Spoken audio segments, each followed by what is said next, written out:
Welcome to part two. We're joined by Sean from Humberside. How are you doing, Sean? Really good, thank you, Porky. I'm just looking at Simon Jordan again. He's coming out. He's saying Rhino should retire. He's always saying people should retire, and if it's not Joshua, it's Rhino. What do you think?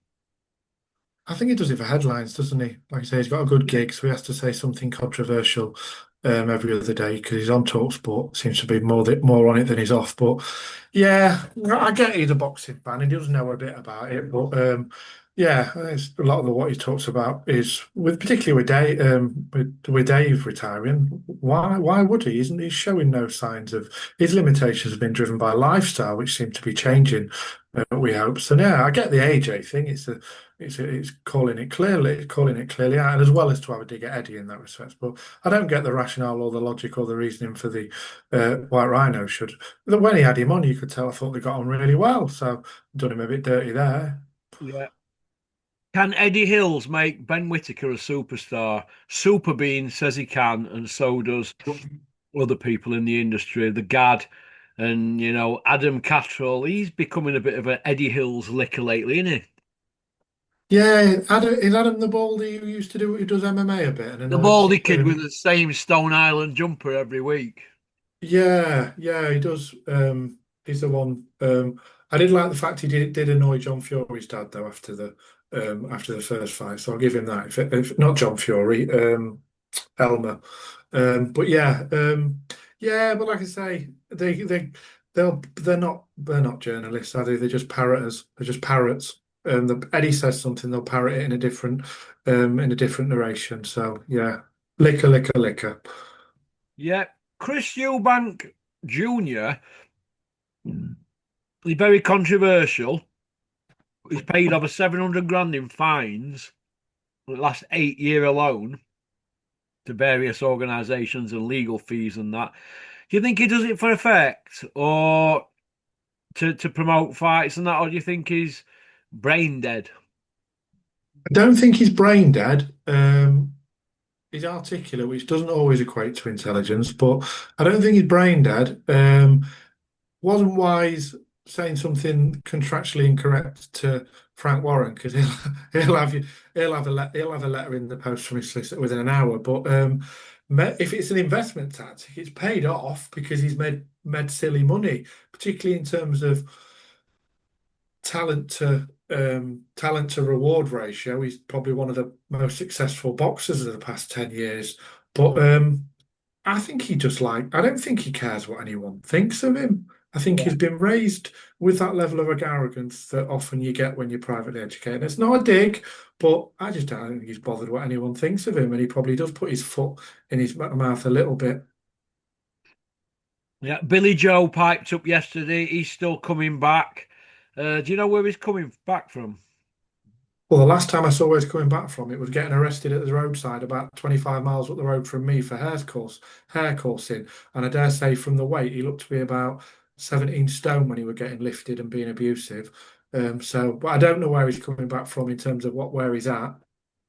Yeah, did you see that on YouTube? That what he said? It did. I know where he was. I know where it was. It's in Lincolnshire where I live. But yeah, I watched it being abusive and talking about police officers doing various things to the mums and the like. But yeah, he's been in and out of court for stuff with his not keeping his dogs under control and stuff like that over the years. So it's Billy, isn't it? It's Billy. He does various things he said about knocking women about, taunting people with addiction issues when he's got someone sat next to him. He just is a PR nightmare, isn't he? The only time he does ever stick to script is when he was doing his MTK lovings. Okay. Turkey. Eddie's saying Turkey's interested in buying Matchroom. Personally, I think if Turkey had wanted to buy Matchroom, he'd have bought it by now, and they would have sold it gladly, wouldn't they? They seem to be brassing that off, pushing that everywhere at the moment, don't they? Yeah, and a part of me thinks that the Netflix series is a very clever Mark um, Tool. marketing tool. It's almost getting paid to do a promotional video to sell your business. So I think it's quite clever, really. What Um, about and Barry Hearn saying it's worth 1.5 bill? Yeah, they're obviously across the whole of the spectrum of the sports division. But like I say, I don't know much about other sports, but the darts makes money. I know. I think he had the European tour for golf, so it's clearly a thriving business financially across all the things. But Eddie, um, Eddie keeps talking about wanting to retire, but I don't know what his little CEO helper is going to do because if they do sell, they're going to need him. You can get a T-boy for 12 quid an hour, so that'll be some changes at the top, won't there? Yeah. Uh,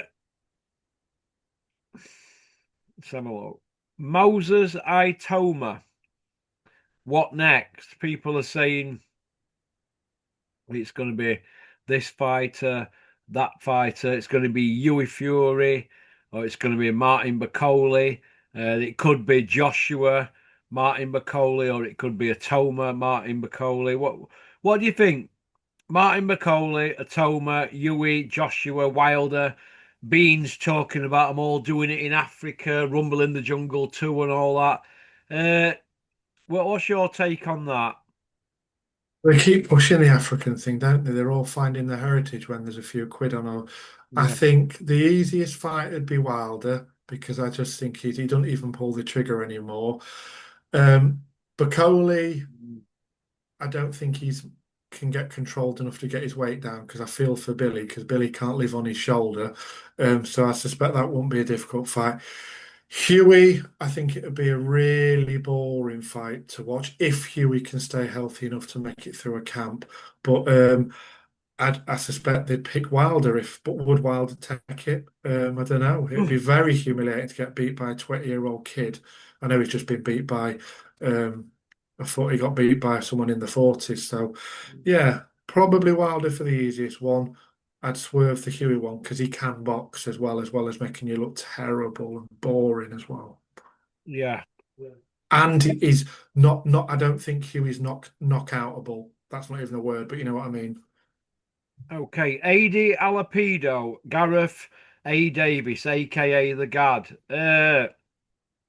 The Gad on that interview has got black painted hand nails, which is new to me, but obviously you've seen the one on the Wikipedia images where he stood on a rock with his toenails painted black. Now he's walking about with black painted fingernails now.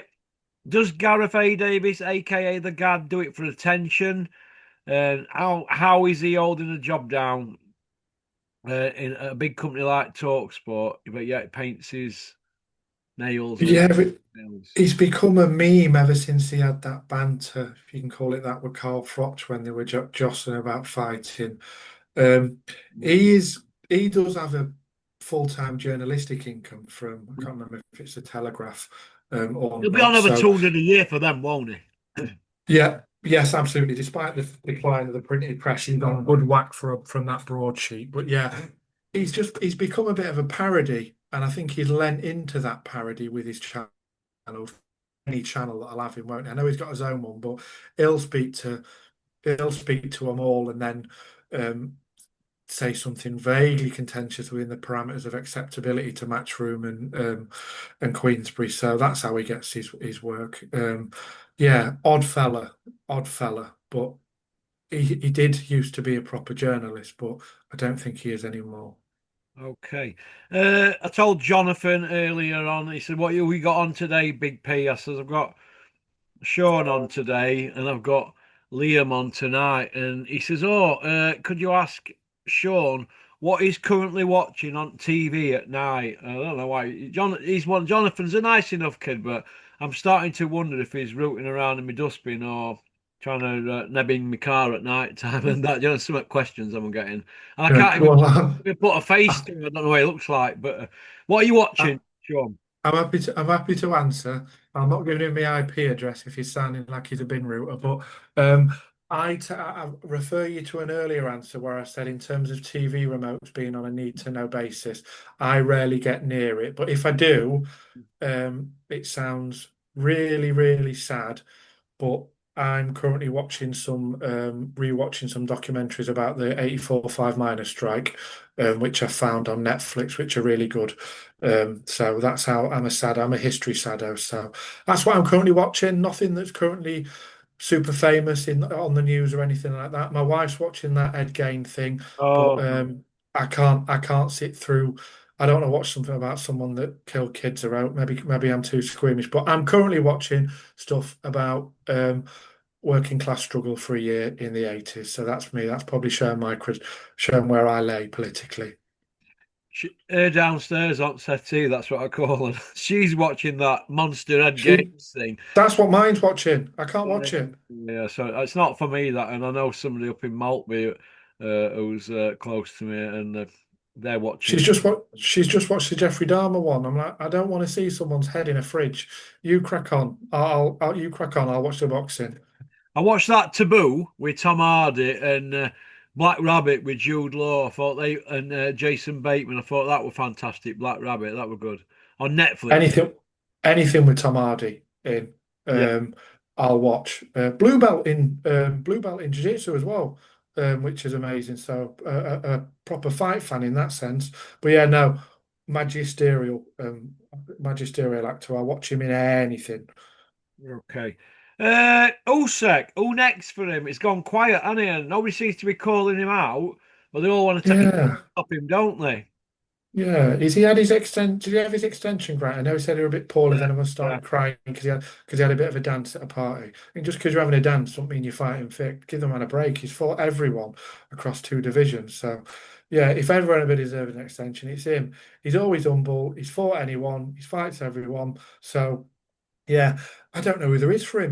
Maybe if Opetaya's not unified, he's not going to step up. But I'd love to see them fight because probably similar natural walking weights, both been cruisers. But Opetaya, I assume he's gonna try and unify before he steps up. So that's what I'd love to see him fight. Who we will fight, um, I'm not sure. Would they throw Moses in with him? Will they finally let Parker have a go? I suspect the easiest fight for them on paper would be to chuck Wardley in if he comes through. But I love Wardley, and I'd put a bet on Wardley just because I love the story in the background. I think he's a decent fella, and also there's so many boxers you get suspicious of around the physiques and stuff. When you look at Wardley, you just know, and obviously he's 30 now. That's a natural physique that's never put anything in him because he's not got them weird bit gym built bodies. He's just a tough fella who can bang. So maybe Wardley, but I do think Usyk could dance around him. Yeah, I'm going to have Wardley to do Parker me. Me I think too. Parker's a fraud. I think people have fell in love with all this. Go to Andy Lee. Look, he's not. He's beating old men and fat men from the Congo like Bacoli. So for me, no, it's not Parker, and Parker is not a roadman. I think Moses Atome would blow him away inside 3 rounds. Parker, to be honest, Me I too. think they'd love Parker to beat Wardley, strip Usyk, and put Moses in with Parker. I think Yeah. he's the only guy they'd go with, or they take the Usyk one because they get paid. I don't know. What do you think? I think you might be right. And the only thing I hope, because they've bigged up Parker so much, I hope they don't do like the others. Because what you've said about Parker's resume is absolutely correct. But all those lickers in the press that have bigged him up and talked about Wardley being on the job, I hope when Wardley smashes him, they don't then turn around and go, "Well, Parker wasn't any good." No, you said he was brilliant before, and he was a avoided man. And Wardley stepped up and fought him. And I hope he gets his rewards in terms of praise when he does smash him because I think he's going to absolutely obliterate him. Yeah, Yeah, I do, and he deserves to. Like him, fella from Ipswich. He were working in recruitment, bit of white collar, turned over, small all. Dillian saw him, got behind him, and he's exceeded everyone's expectations. And I like the fact that when he gets hurt, because he's a proper fighter, when he gets hit, he seems to enjoy it almost. Can you remember when Gorman stuck it on him and he just fought like a warrior after that? I love that because there's vulnerabilities when you watch him, and that makes it even more watchable, doesn't it? yeah. Uh, well, Talk Sport in the last couple of minutes have come out and they're going on about Anthony Joshua and Tyson Fury, and they're pleading. I'm assuming that's ADL pedo. He's pleading with them to make the fight. Blah de blah. Uh, Simon Jordan's obviously playing devil's advocate and that. I personally think they'll drag it out another few more years so they can take all the crusts and crumbs off the plates. What do you think? What do you think? Why has it not happened this, and why have we got people like Bricktop and Eddie Hills involved with these fighters for donkeys and donkeys and donkeys years, and it's still no nearer to being made? A bit like Wilder Joshua. Well, when you initially mentioned about dragging it out, I thought, oh, maybe surely they can't. But it's boxing, isn't it? Like I say, the longer they can drag it out and take some more money and then chuck it at the end as this fight we've all been waiting for, it wouldn't surprise me now, Porky. But I just hope if it does happen, it happens before they are closer to collecting the bus passes than that. But yeah, Eddie even mentioned in an interview.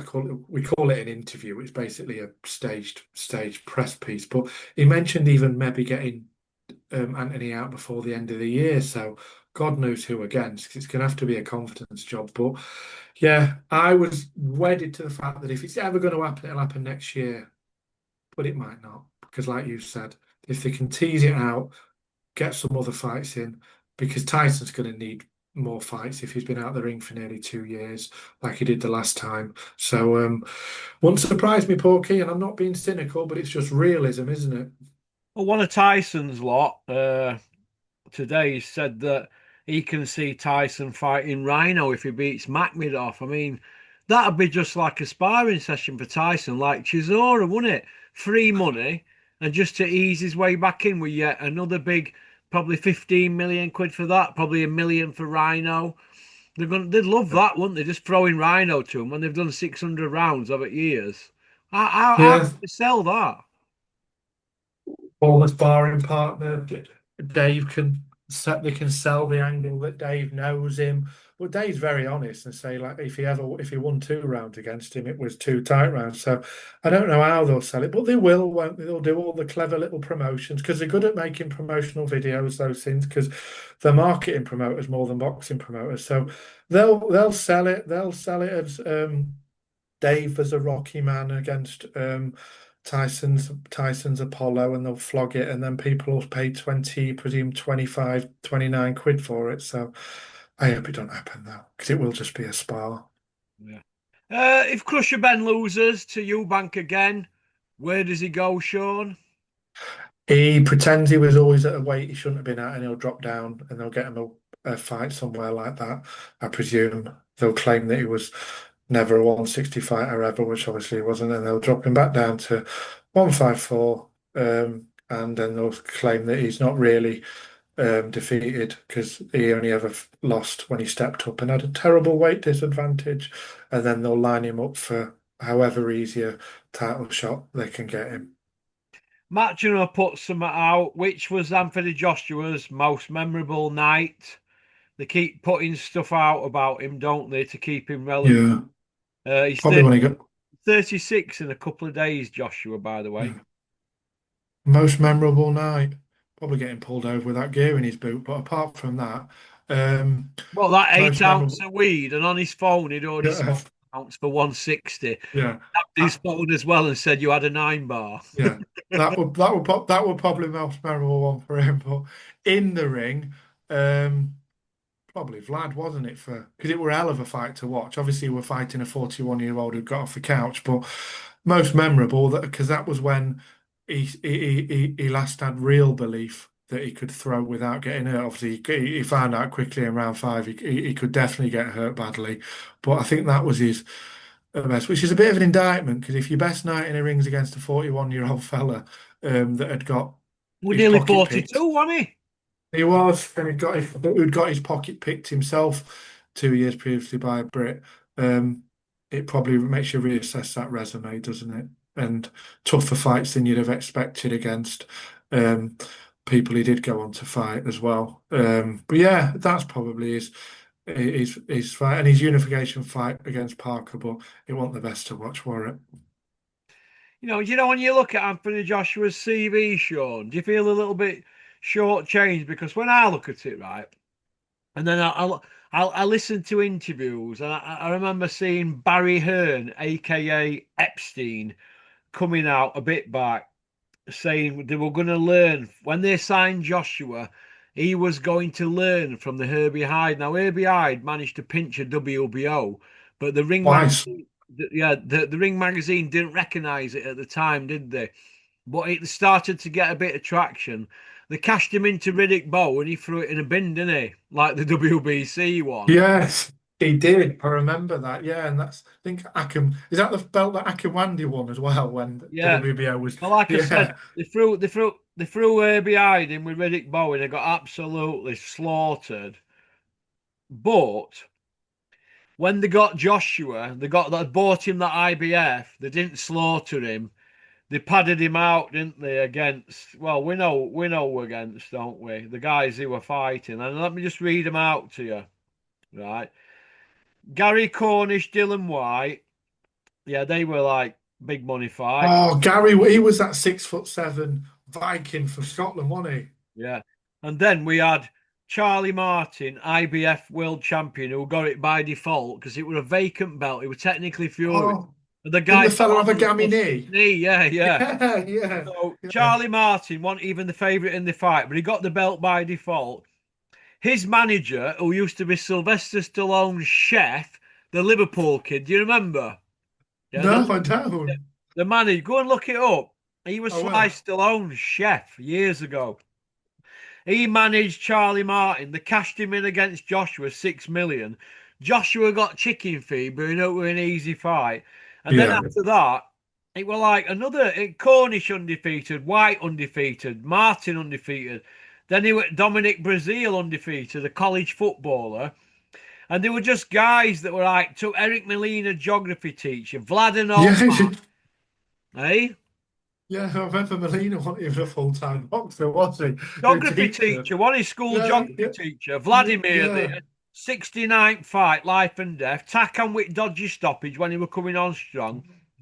Parker undefeated, Stinkinator, Povetkin old man, life and death for first 3 rounds.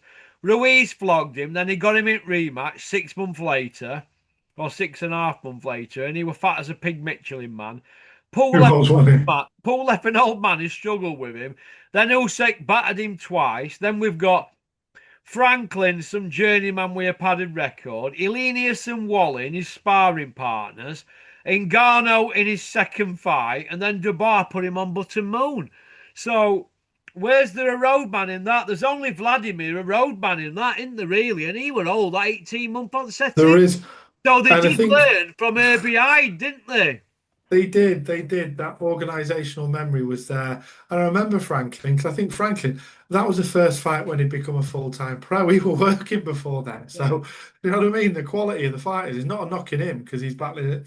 But yeah, it is when you really look through honestly, objectively analyse his resume, we all got fooled. I bought all those fights that were pay per view as well. I'm the mug, so I'm not sat here claiming I'm wise after the fact. I was the absolute idiot that bought all these fights as Well, look at well. this, right? Eddie signed him up, didn't he, Franklin, after he beat Rodney Moore, who had 20 wins and he had 21 losses. So he had a losing record, this Rodney Moore guy, right?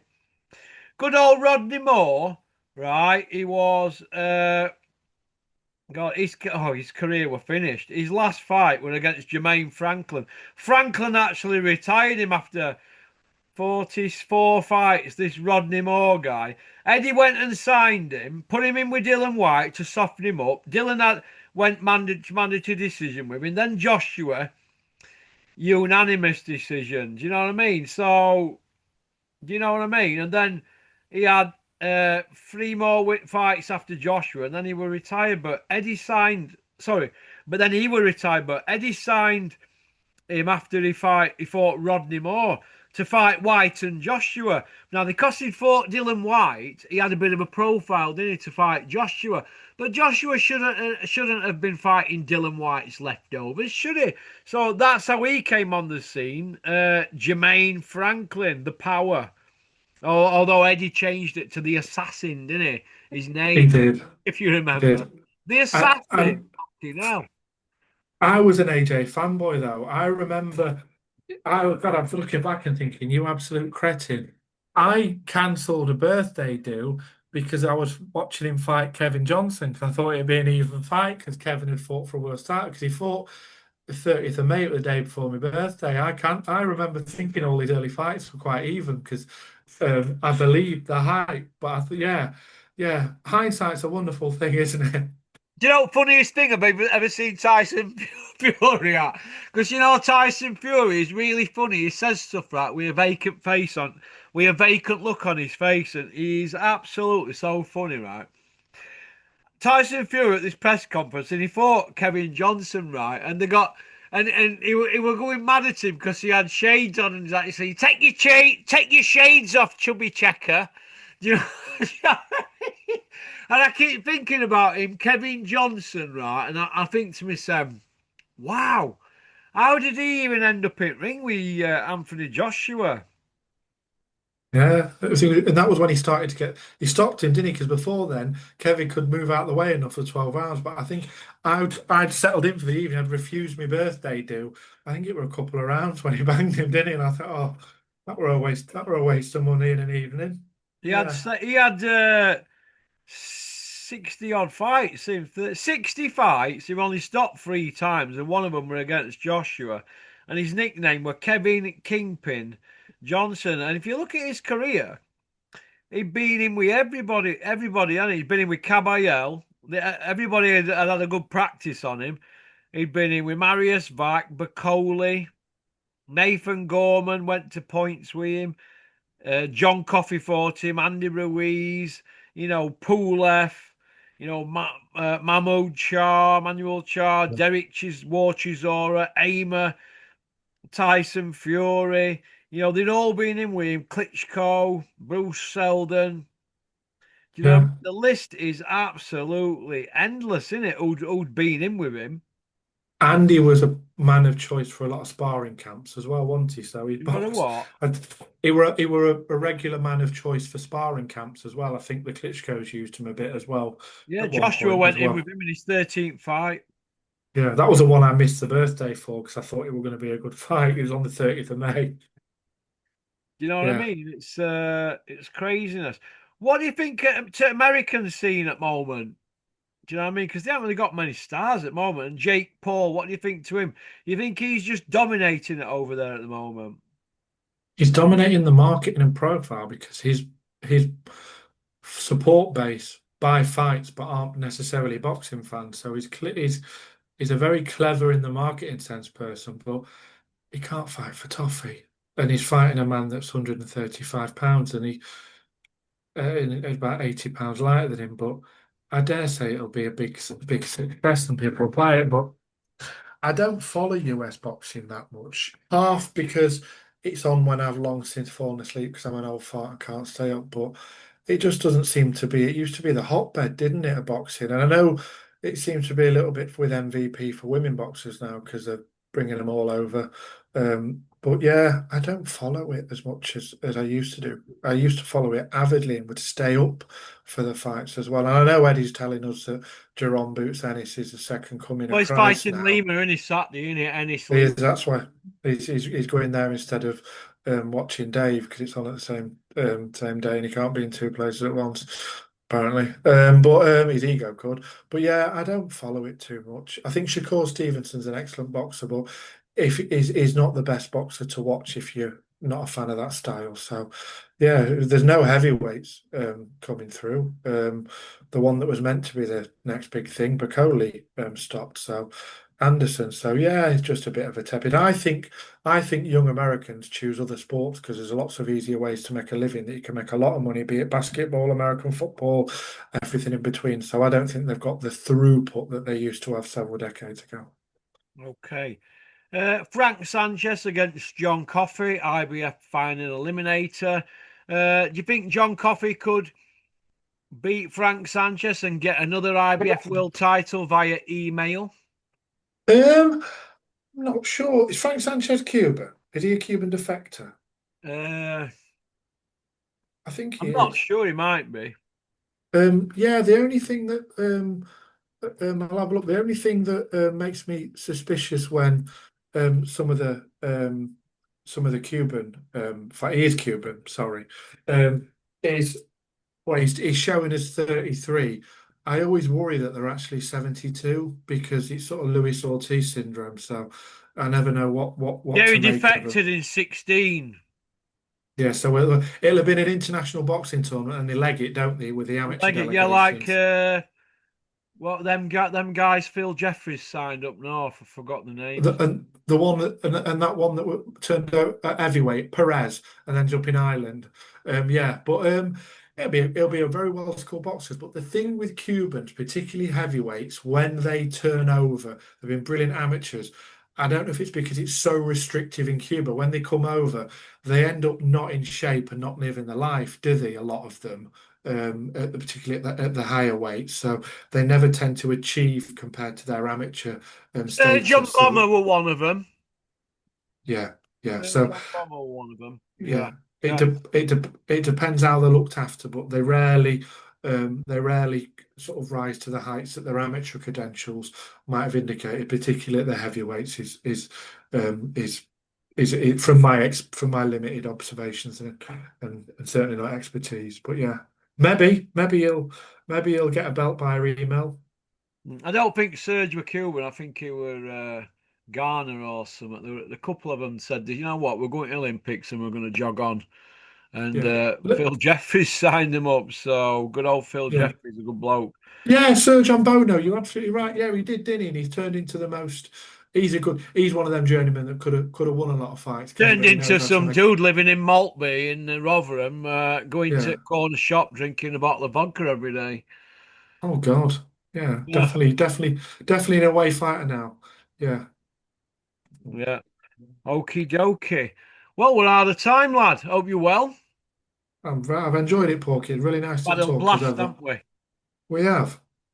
You've had a blast. Okie dokie. Well, listen, keep on trucking, keep supporting boxing. Do you want to do something on Sunday, Sean? My Sundays are always free. No church for me, Porky. So you just let me know and send us a link. All right then, kid. Well, you take care. Peace out. Speak soon. Bye. Cheers, mate. Bye. That was Sean from Humberside. He used to compete in strongman competitions like my good friend Richard Wilshire from Wickersley. That's about it, really. I'm afraid. I'm off out for a run. I can't do nothing else with this fucking hand at the moment. But I'm going to do a bit of a run and run and sit ups, no weights for 3 months. How's about that? And I'm going to burn this bit of chicken off that I've had, bit of spicy chicken, and that's about it, really. So thanks to everybody for liking and subscribing and leaving a comment on Porky's Corner, and thanks for watching Porky's International YouTube and subscribing on there and leaving a comment. On both channels, our sponsors are pinned up in the comments section. Human Nutrients, go and have a nosy. Treat yourself. Remember, health is wealth. Go on, booyaka. Big shout out to Mark Siddle in Stoke. Cheers, Mark, for the favour you did me the other day. Hope you're well, lad. That's about it. Max, you look stupid with that rockabilly haircut. Pop, pop, pop, bang. In your CNA suit. Big commentator on Big Ron's Fight Zone show. Stop breathing down Stacey Copeland's neck, Max. You know what I mean? She don't want your garlic breath all over her after you've been eating a doner. A large doner as well with extra chips and garlic sauce. Go on, booyaka. Keep off them crusty pizzas as well, Max. Peace out.